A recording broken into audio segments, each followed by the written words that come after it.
I am a volunteer meditation instructor here at Columbus KTC.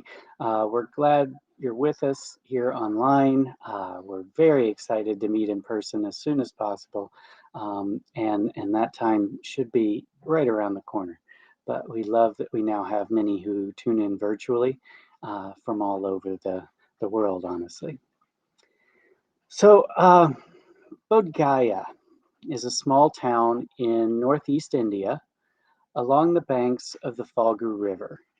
It was in this place over 2,500 years ago that Siddhartha Gautama meditated under the Bodhi tree and became enlightened. He became known as the Awakened One, the Buddha, and spent more than 50 years traveling and teaching around what is now India and Nepal. Bodhgaya is a sprawling pilgrimage town. Uh, it has many ancient, medieval, and modern shrines, monasteries, temples, and hotels. And at the heart of Bodhgaya is the Mahabodhi Temple complex, which is busy with shrines, monuments, and sculpted images established over the last 2,000 years. About 8 years ago, on July 7th, 2013, 10 bombs exploded in and around the temple complex. 5 people, including 2 Buddhist monks, were injured. More bombs were found and defused. 3 of the bombs exploded at Tergar Monastery, which is headed by Mingyur Rinpoche, on grounds given to him by Tai Situ Rinpoche. These are teachers in the same lineage as Columbus KTC.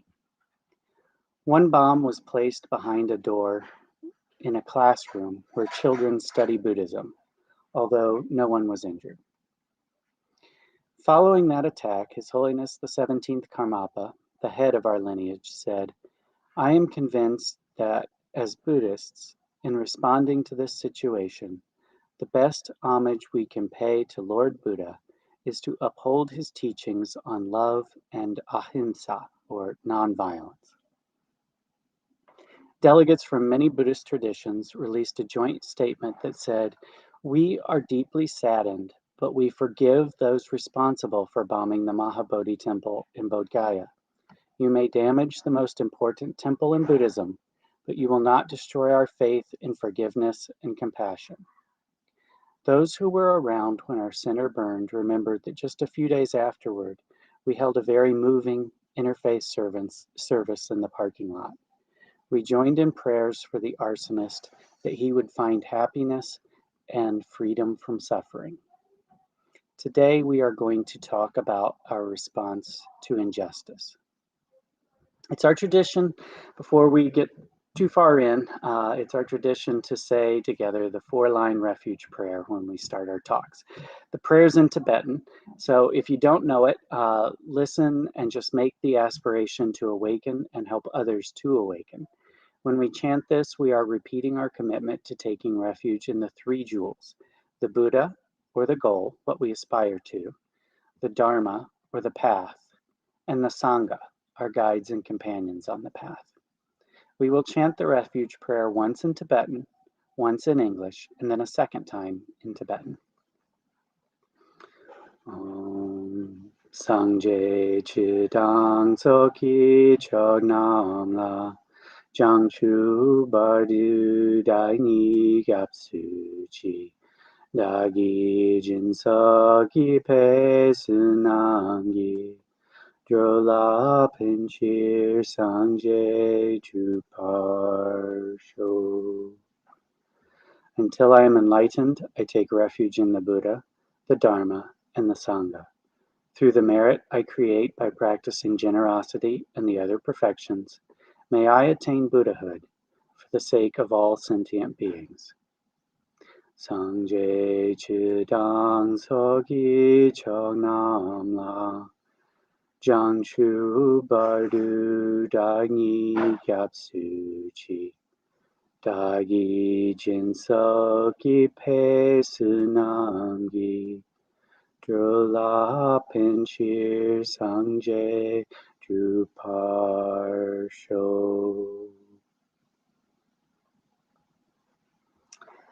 Thank you. At KTC, we teach compassion. We teach practices that allow us to grow in compassion and empathy for others. We are a community who cares deeply about righting injustice and ministering to the oppressed. Seeing oppression often gives rise to powerful emotions. Some emotions that are directed toward the oppressed, and some that are directed toward the oppressor.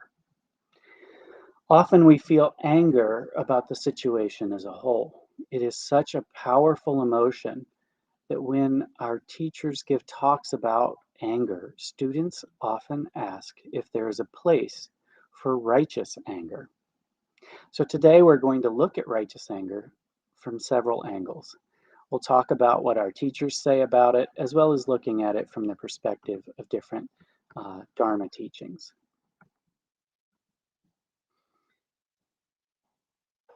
First, a confession. I'm going to be open and offer this confession to you today. I'm tackling a topic because it is what I need to hear. In the opening of The Way of the Bodhisattva, Shantideva says, "Here I shall say nothing that has not been said before, and in the art of prosody I have no skill. I therefore have no thought that this might be of benefit to others. I wrote it only to habituate my mind." I'm exploring the teachers of our teachers on this subject in order to habituate my mind.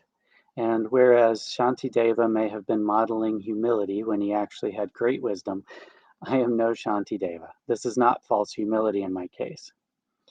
We have all faced what we consider injustice recently, whether directed at ourselves or at others.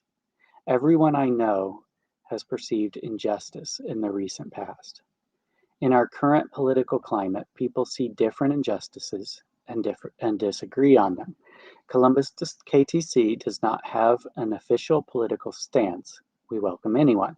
I won't mention which injustices have touched me and ignited my anger, but they are definitely there. I'll talk about a non-political injustice that I've seen lately: school bullying. When I see bullying, it is a trigger for me. Nothing takes me from calm and tranquil to seeing red faster than bullying. I wasn't really bullied much as a kid, so I'm not sure exactly where my reaction comes from. It may be a karmic imprint that I bring with me from before. I'm not really sure. But two of my kids have started new schools this fall. Both have experienced bullying directed at them and their friends. And this is an unfamiliar experience for them. They are seeing prejudice and bigotry. They've been called slurs by people who don't even know them.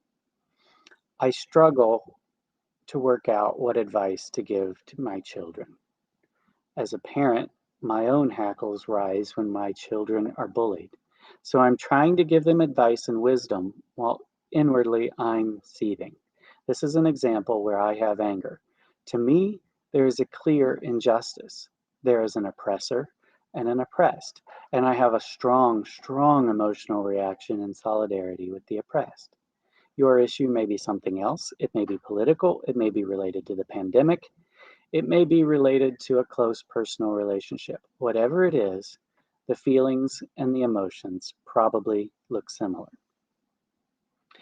So first, let's talk about what our teachers say on the subject.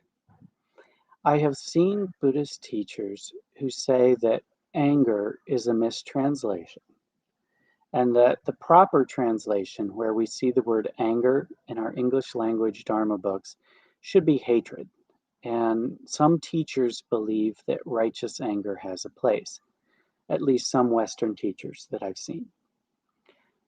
Other teachers don't make this distinction and use the word anger. The teachers of our lineage, as far as I've seen, do not make this distinction.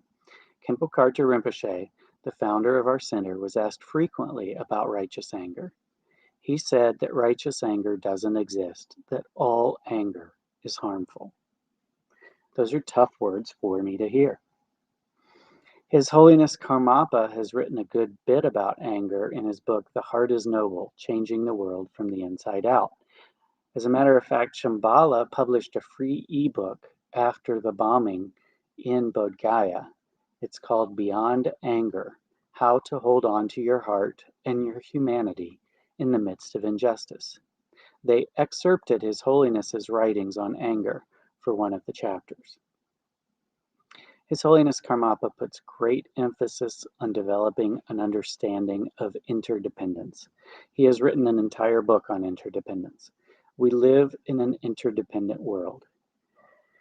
Interdependence can be visualized as a web connecting all of us.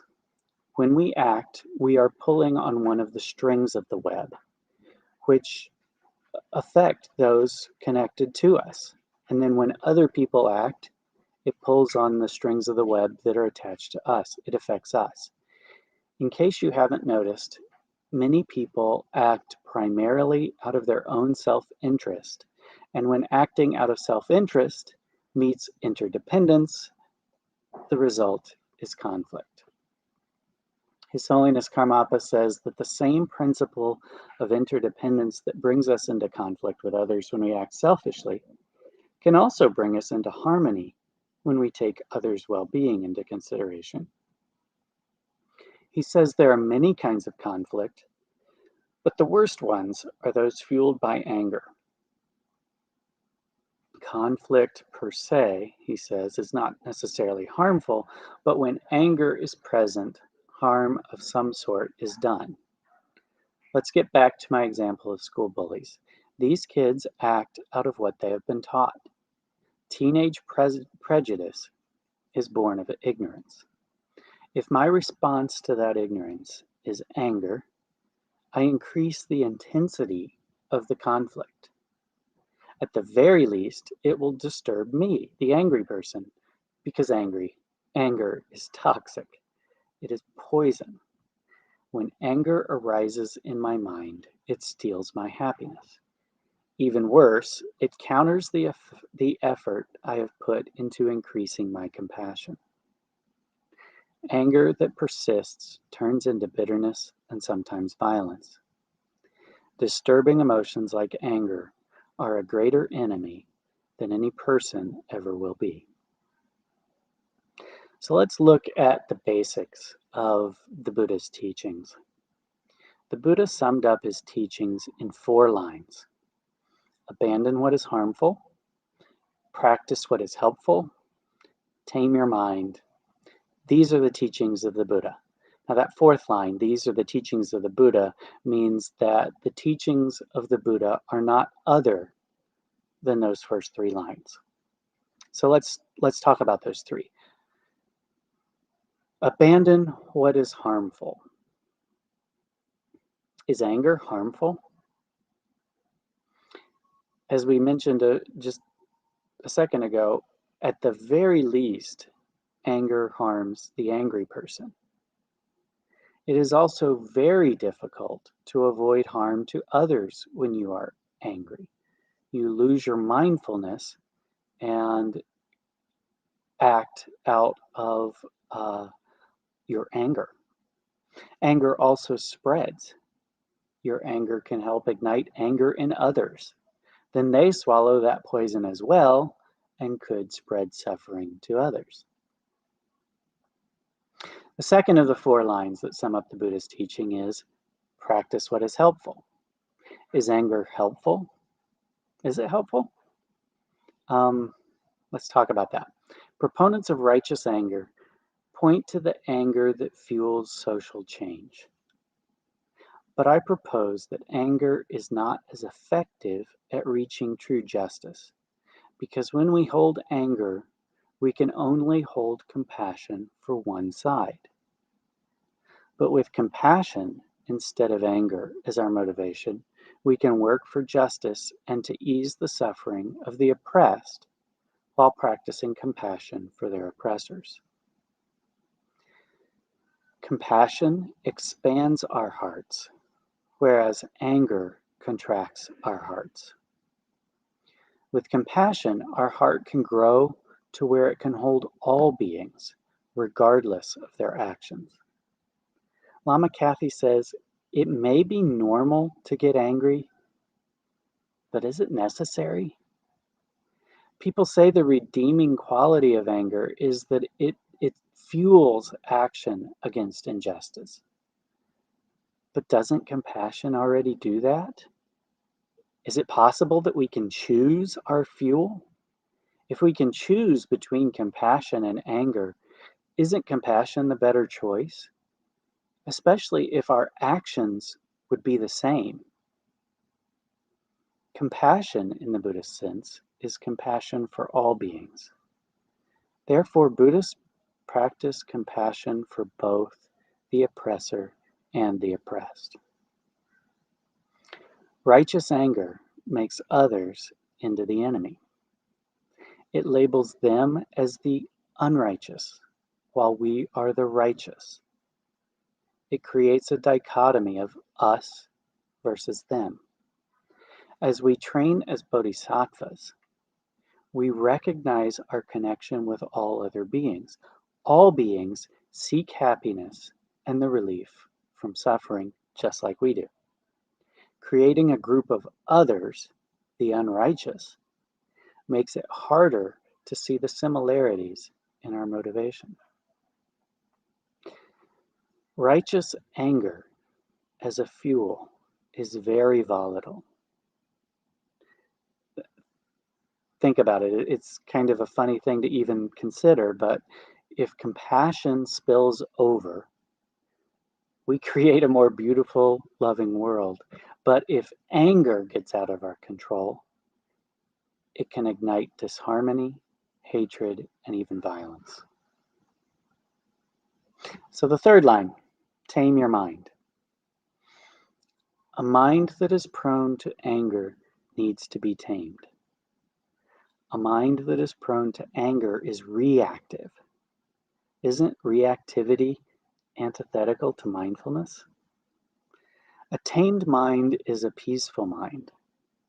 We can maintain awareness of the thoughts and emotion of the mind without being subject to their turbulence. Karmapa says that anger rises out of a disgruntled, unhappy state of mind. Once anger is present, it feeds on unhappiness and mental agitation. We can see from direct experience that upsetting and disturbing others just causes their anger to increase. When we upset others, we create a condition for their anger to rise or escalate. This is a terrible way to treat another person.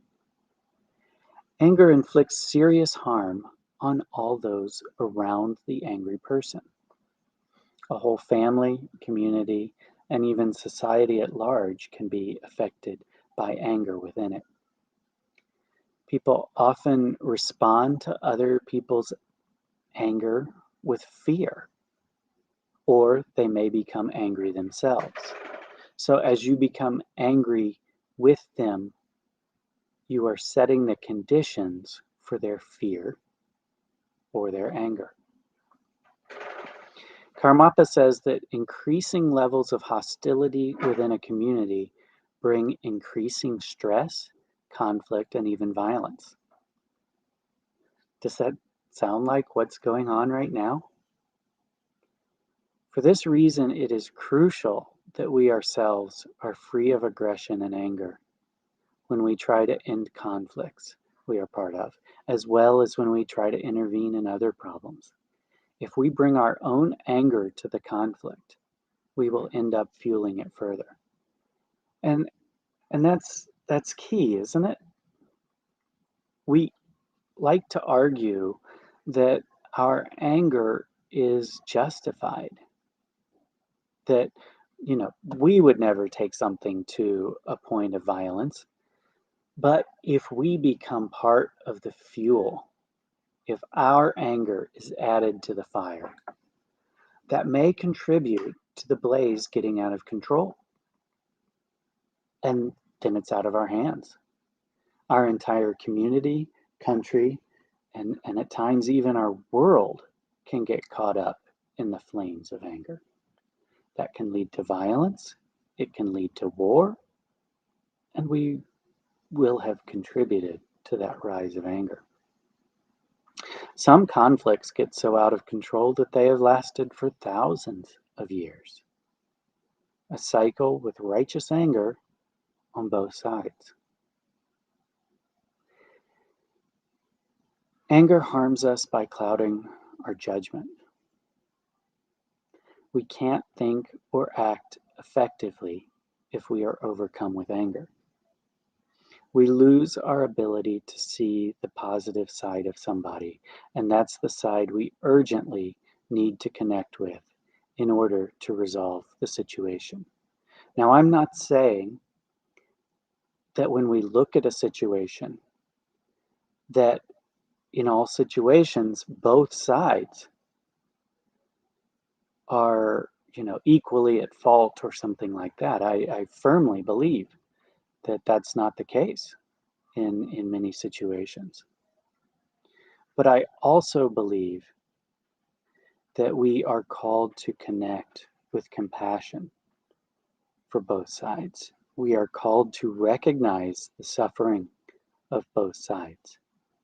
And if we cannot do that, if we can only connect with the suffering of one side, then we push the other side out of our sphere of compassion.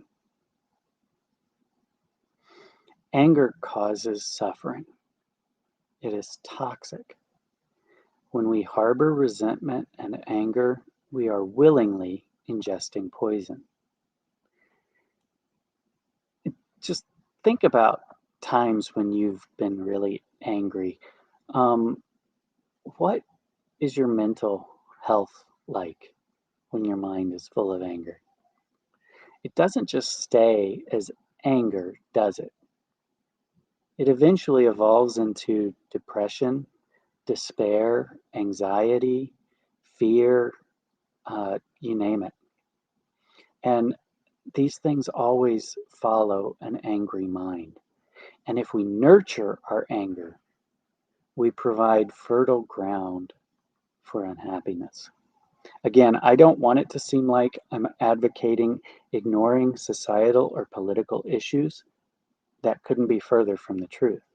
We can engage with them and talk about them, but we have to watch our minds. We must train our minds through meditation such that we can act out of universal compassion, a compassion that does not distinguish between friends, enemies, and strangers. Sometimes when I look around at what's going on, I wonder if there are exceptions to the admonition to refrain from anger in extreme circumstances.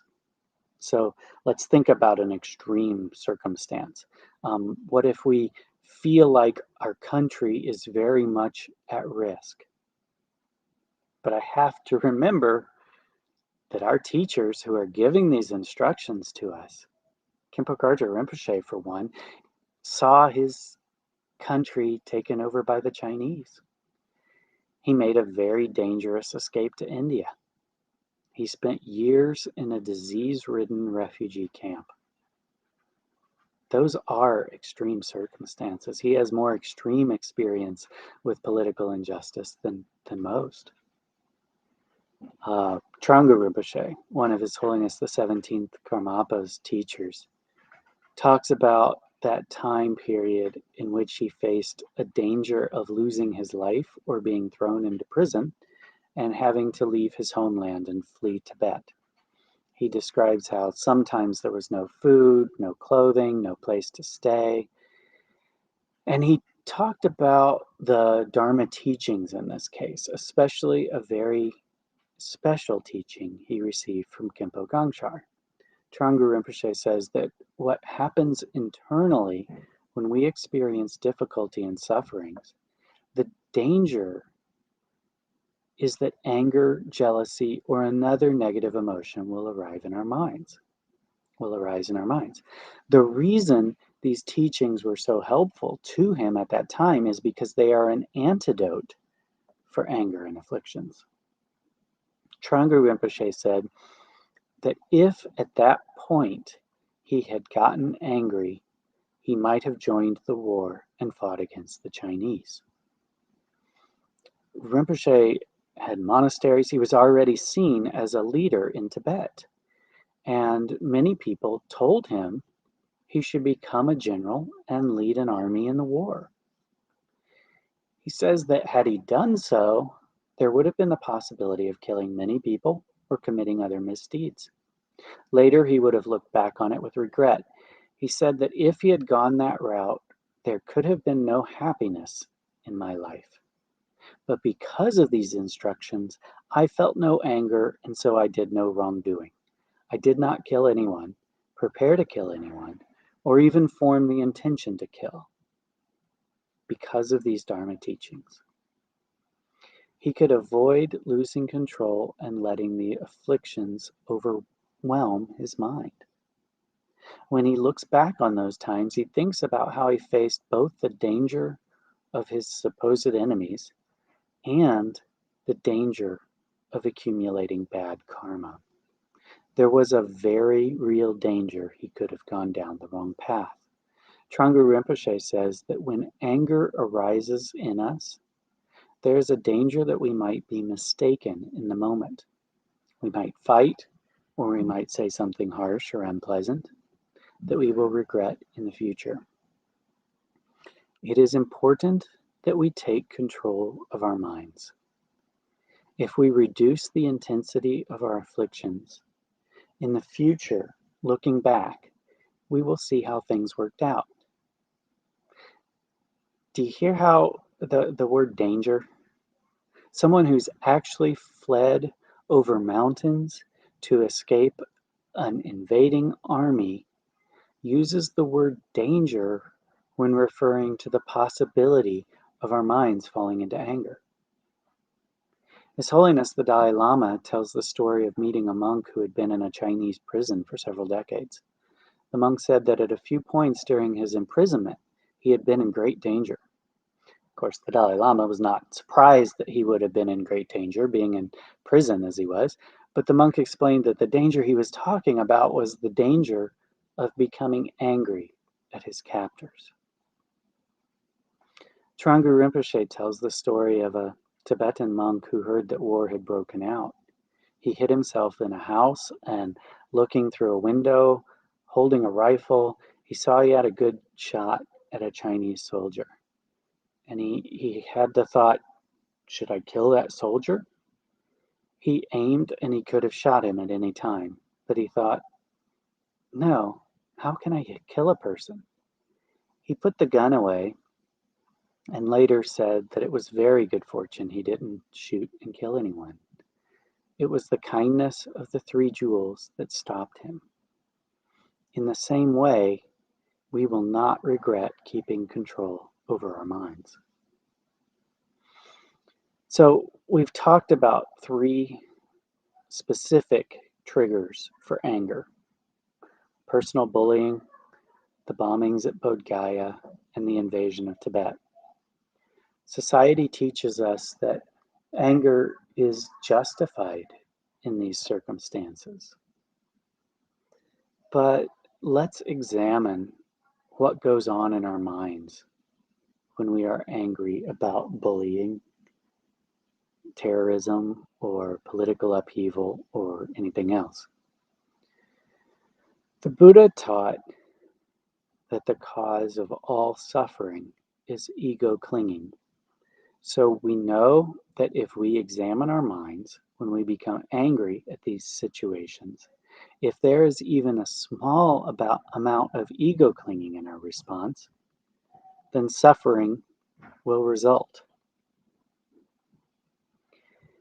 Anger reinforces ego fixation and makes it harder to see our reactivity. Why am I specifically angry at the bullies? Specifically thinking about the bullies of my children. Is it because my kids are mine and therefore I have a much stronger emotional response to negative things that happen to them? That last sentence contains the words my, mine, I. If I'm acting out of ego clinging, my only focus towards the other kids is retribution.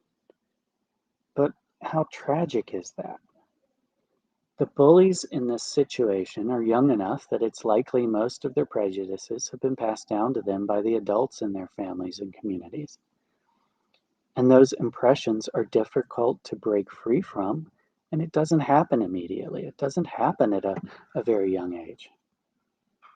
In the meantime, they're creating barriers between themselves and some great people, my kids included. They've inherited a poisonous legacy that harms them as well. My response to the bullying is rooted in ego clinging. My compassion toward the suffering of my kids is absolutely pure. But the anger that I add to that is ego based. And when I try to remove that, then I can focus as well on the suffering of the other kids in the scenario. What grabbed my attention about the bombings in Bodhgaya? There have been many bombings in the 8 years since then, all over the world. But I have an attachment to Bodhgaya. I am a Buddhist. That's part of my identity. I, my. There's an injustice in these bombings, but there's a special anger when they hit close to my identity. My reactivity contains ego clinging. Trungpa Rinpoche was tempted to take up arms to protect Tibet. This is very hard to hear, but countries, like anything else, are impermanent. But this was his own country. Acting out of anger would have been acting out of ego fixation. Before we can start with antidotes to this kind of anger, we have to be convinced of the fact that we have to get rid of this anger. It is easy to become attached to righteous anger. It actually feels good in the moment. It's easy to treat it as something we value even. And so we can talk about antidotes in another talk, but you have to recognize the need for the antidotes to this kind of anger. And that's what this talk is about. So I mentioned it can feel good in the moment. When I read a news story in which it feels like the oppressors are winning, or when bullying goes unchecked, or when countries are taken over against the will of their people, or what have you. One of the feelings I feel is a sense of powerlessness. I read about it, I hear the stories, and I feel powerless. And when I react in anger, there's a rush of energy from that so-called righteous anger. And that rush of energy makes me feel like I can get some of that power back. I can envision myself as strong in my resistance to the enemy through my anger. But our purpose as bodhisattvas in training is to love even our enemies. It's a radical message in the Buddhist teachings, in Jesus' teachings.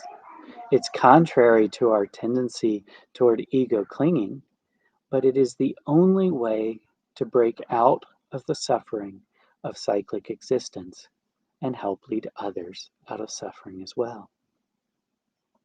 When we run across something that makes us feel powerless, and our initial reaction is to rise up and take back that power, recognize that the dynamic there is that something is threatening our ego. And many times our initial reactivity of rising up is in defense of our egos. And that's just going to reinforce our ego fixation. And so I think there's definitely a good amount of room for pause when we see that, recognizing that it's happening, using the work you've done in meditation in shamatha to just get that little bit of separation from those immediate emotions, and try to take that and look at what action needs to be taken that is effective, at how you can practice compassion and help the people who need to be helped, how you can practice compassion and say prayers and develop love for the people who are hurting others because it's happening out of their own suffering and it's creating suffering for them in the future. And really take that mindfulness and tease apart what's effective, what's compassionate, from what is acting out of ego clinging. Of course, I think my kids should be protected from bullies, and that those who are oppressed here in America or around the world should be freed from oppression. But I don't have to come to that from a place of reactionary anger. The true skillful means is to come at it from a place of compassion. I love that term, skillful means. I didn't understand it when I first started studying the Dharma teachings, and they would use the term skillful means. But in a talk like this, it just makes so much sense. It is skillful. It requires skill to act out of a place of compassion. Our desire to address injustice can come from a place of compassion, but anger can only come from ego clinging. I started this talk by talking about the bombing of Bodhgaya in 2013. And some reports are that a possible motive in the bombings was to avenge the atrocities committed by a Buddhist group in Myanmar against the Rohingya Muslims. Like many, if not all, forms of terrorism, the terrorists themselves believed that they were acting out of righteous anger. The atrocities against the Rohingya Muslims were horrible. They were atrocities. And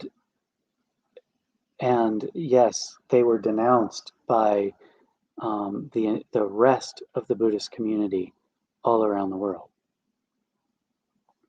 But these terrorists allowed their righteous anger to develop in such a way and for so long that they believed that what they were doing was righteous. And you start thinking of all kinds of terrorism, and you see that that's common throughout. People are defending the causes, believe they're defending the causes that are close to them and their own egos. They believe it's an act of resistance. They have felt the powerlessness when their ego is attacked and things close to them and their identity are attacked. They have nurtured that anger and that fear, and it's grown all the way to the place of violence. Nurturing anger, no matter how righteous it may seem, can create all kinds of suffering and lead to disastrous results That's how dangerous anger can be, even if we feel justified. So let's take hold of some of the advice from our teachers to work with our anger. Anger hardens our hearts, and it's antithetical to the work we are doing to increase our compassion. So work on developing your bodhicitta daily. Practice compassion for everyone, regardless of their actions or beliefs. Do not abandon a desire for justice, but understand that anger is a long-term hindrance in the quest for justice. These are thoughts I've wrestled with for a long time.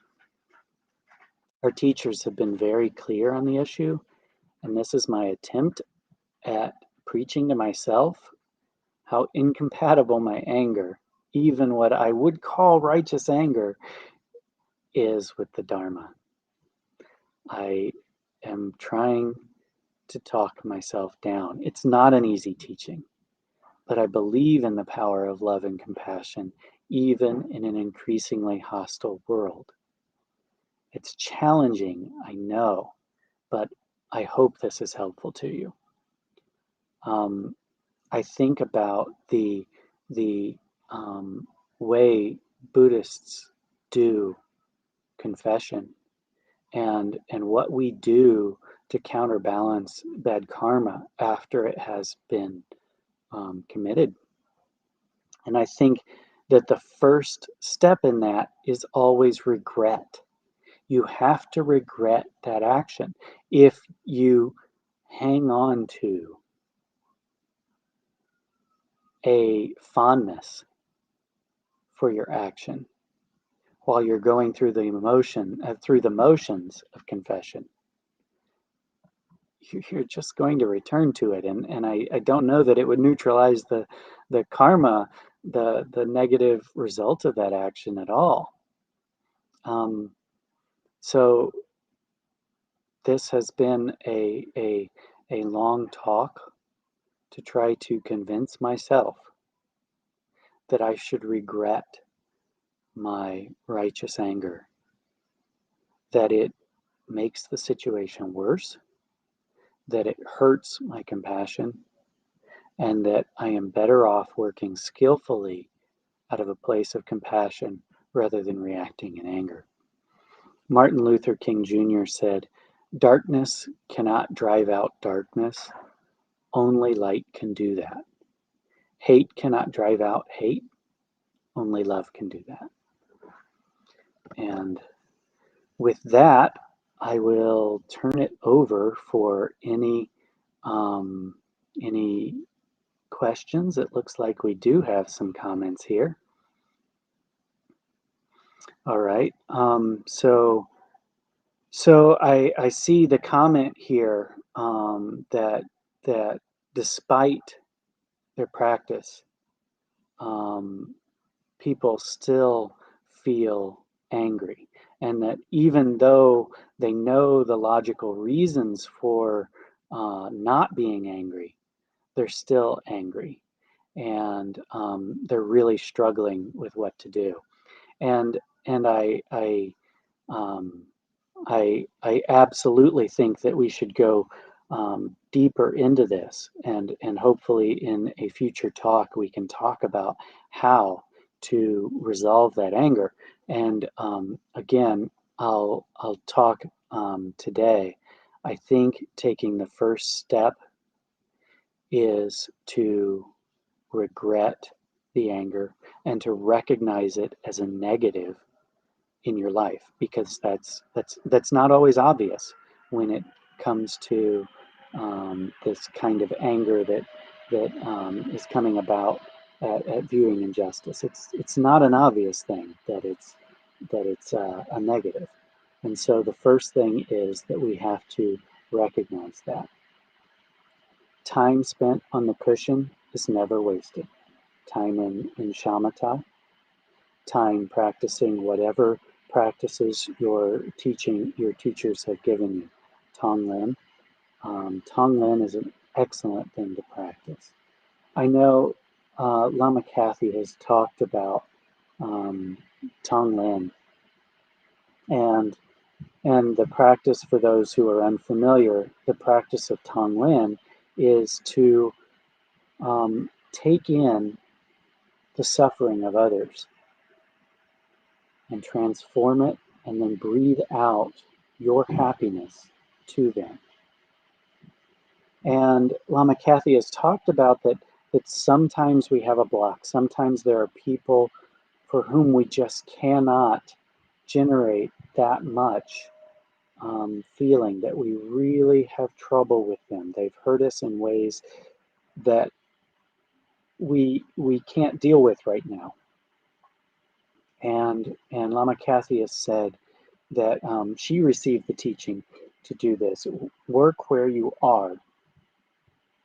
And she said that, I think it was Khenpo Karthar Rinpoche advised her to in your meditation practice every day, visualize yourself just showing up with a gift for that person.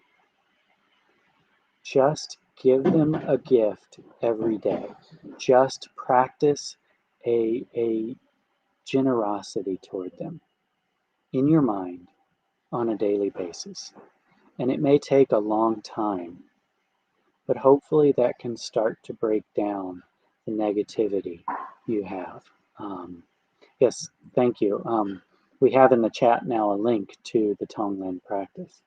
And then this modified practice, if you're having trouble with that, then give that gift to the person that you're dealing with. Shantideva, in his chapter on patience, has a really fascinating logical analysis of situations in which our quote-unquote enemies hurt us. And he says that we've created, through our own past actions, our own past negative actions have created the conditions for that. Without our own past negative actions, we wouldn't even still be here in samsara. We wouldn't have a body. We wouldn't have that negative connection to this person. And so who is the real enemy here? The real enemy is always our own wrongdoing. Our own wrongdoing sets the conditions for future, it sets the causes for future, for what happens in the future. And we have to recognize that. I have to recognize that, and recognize that that anger is just not doing me any good and could be doing a lot of long-term harm. So I don't have an easy answer for that. Someone in the talk said, "Would you recommend doing self-Tonglen?" And yes, absolutely. One very effective method of doing Tonglen is, when you begin Tonglen, to picture yourself across from you. Picture yourself looking at yourself. Look at yourself and pull all of your own suffering and then give happiness. And practice that for a little while. And then you move outward in your sphere. You move to those loved ones with whom you have a very good connection, those you would consider friends. And then you keep moving outward. You move to those people you don't really know, your casual acquaintances, and then to perfect strangers. And then you move on to those people that you have a very difficult time with, no matter who they are.